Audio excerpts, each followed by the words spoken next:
Brutal here at the Baton Rouge Louisiana Arena. The first one ever hosted by Rogue Games. Let's go. Yeah. My goodness. Alrighty. Whoa. Please introduce yourself to the world. What's your views, man? My name is Jay. I just finished X1 using Purrely. Purrely? Yeah. My goodness. How were your matchups like all day, man? Matchups were 2 trap tricks, a cash, branded, Materia runic, and a Purrely mirror. Purrely mirror. And then another cash. Oh, jeez. Yeah. All right, well, before we see the deck profile, any shout-outs, man? Shout outs to Rogue Games for hosting their first regional. Hope we can keep getting them. Shout out to my team, Pandemonium Gaming out in New Orleans. Shout out to BORTLENATION, big fan of the channel. And shout out to my boy Heisem, just graduated today, bro. That's why he wasn't here today, but I just want to say congratulations to him. I'm real happy for him. Oh, nice. Honey's brother. Yeah. And shout out to Pat because he kind of helped me with the deck. It's really like mostly what he played when he top 8 his with Purrely, so shout out to him. Oh, let's go. Without further ado, please show us the top 8 Purrely goo. All right, so first we'll start with the Purrely spells. 3 pretty, 3 delicious, 3 happy, 3 sleepy, 3 my friend, and I play 2 trap. 2 trap? Yeah. My goodness. For the, I guess real quickly, would you like to give us a summary of per card? What they do? So, pretty memory, when you activate it, both players gain 1,000 life. If it resolves, you discard a card and you special summon a level 1 Purrely from deck. None of these are once per turn. Oh, man. When it's attached to a monster, it gives it effect to send a card you control as cost to target a card your opponent controls and attach it to the beauty. Delicious, when it's activated, it makes a monster unable to die by battle until the end of next turn. You can discard a card to special, so they all discard a card to special. This one, when it's attached, it gives the monster 300 attack and defense for each material. This one, Happy Memory, when you activate it, you can make a card that you control not be able to be destroyed by card effects until the end of next turn. You can discard a card to special summon. When it's attached, it gives the monster extra attack, basically. And Sleepy Memory is you take the next battle damage or effect damage you take is 0. It's basically just a free, like you can activate this one and these 2 in the draw phase without having a card on the field. These you need to have cards on the field.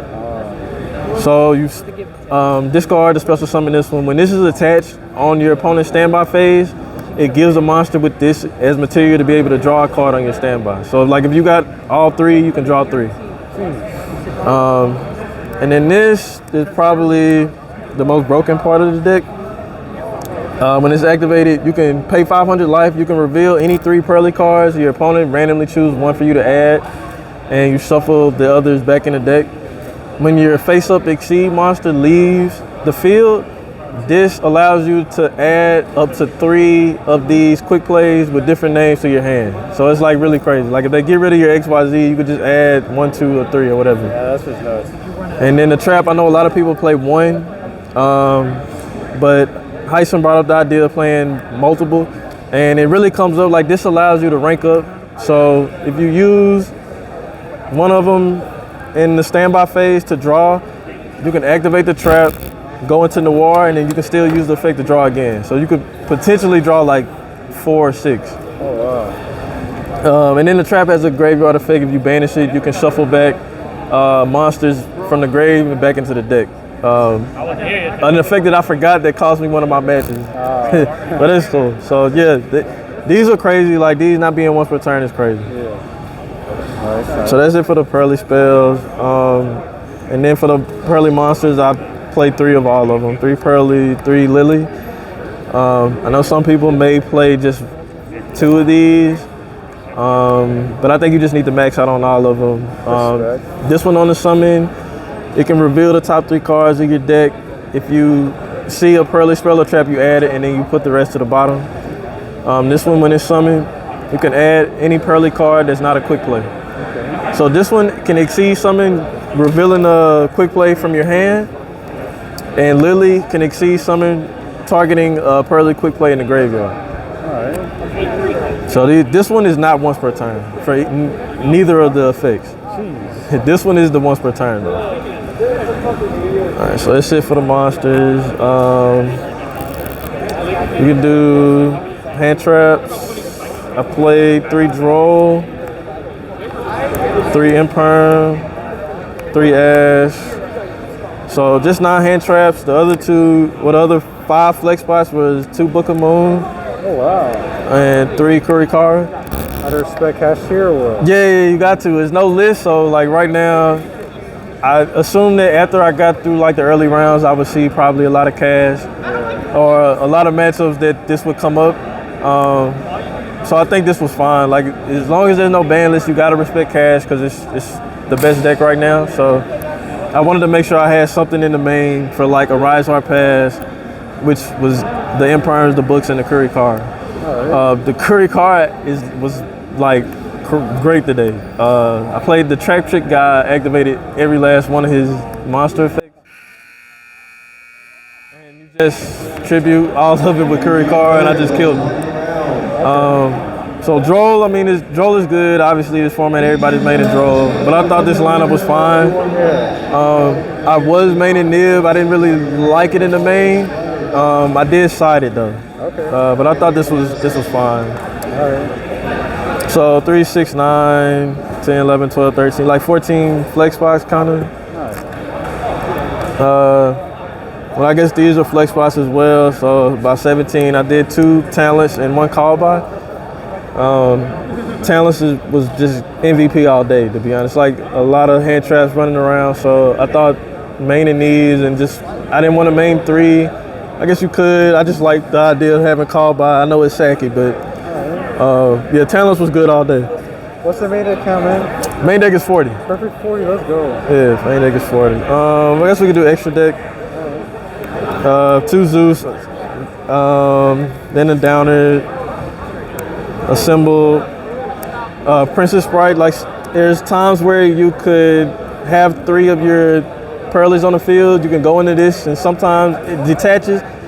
Mill the top card of your deck. If it's any spell or trap, you add it. And if it's not a spell or trap, it just goes to the grave. So I mean, sometimes you can get lucky with it. I think it's worth playing right now. 1 Fuko, people don't really know what this card does, but it buys you a turn if you get shifter, kind of. So they can't beat over it. It's unaffected by everything. I thought it was pretty good to play. Like you can make a case for not playing it. 2 Noir. This is what makes the deck broken.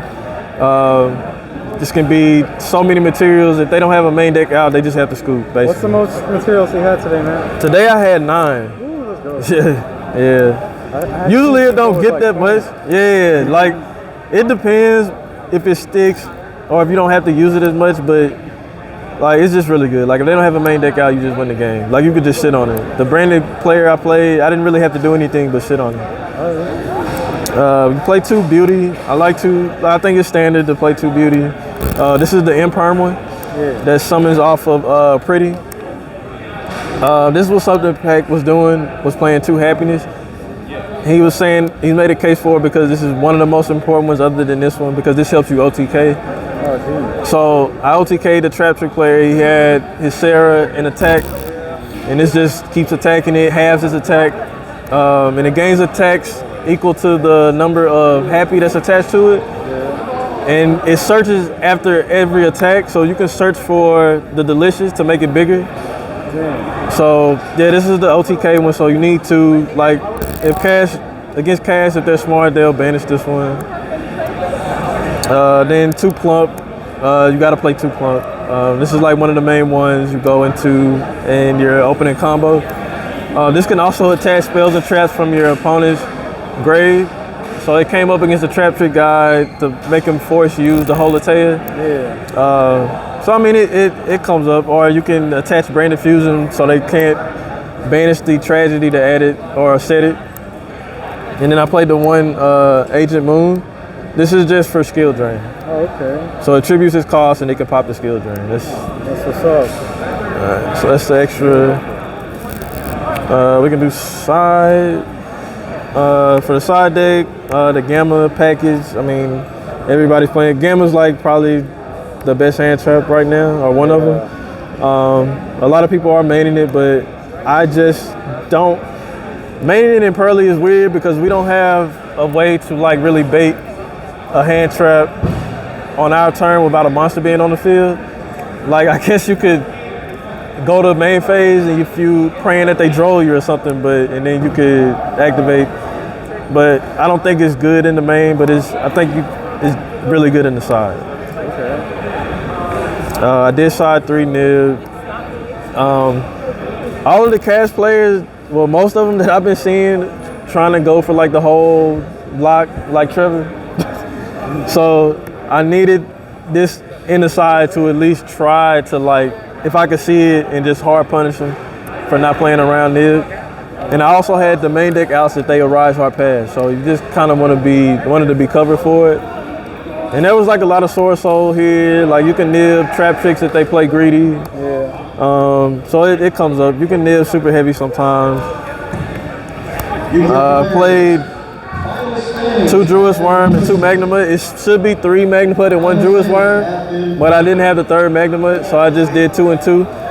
This is for branded Math Mech. I did have a Math Mech matchup as well.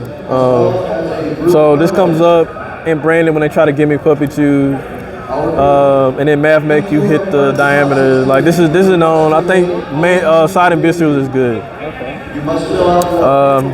Then for like back row, I had 3 Cosmics and 1 Duster. Nice. So this came up in the Natier Runing matchup, obviously. And there were a good number of like back row decks here, so I was glad that I had something for it. So yeah, I think this side was solid. Like, I think maybe you could justify changing nib for something, or you don't have to play the Duster. But I thought siding nib was solid because like the cash players are like now getting greedy with their plays to try to like zone like everything. So some good players are still going for a rise hard pass, but That's what's up. yeah. Hey man, congrats on top 8, potentially top 4. Shout out to Kobe, teammate. Nah, he the GOAT. Him and Heisen were like crazy, bro. I'm trying to get there. Hey, just keep going, man. On that note, everyone, thanks again. Bortle out.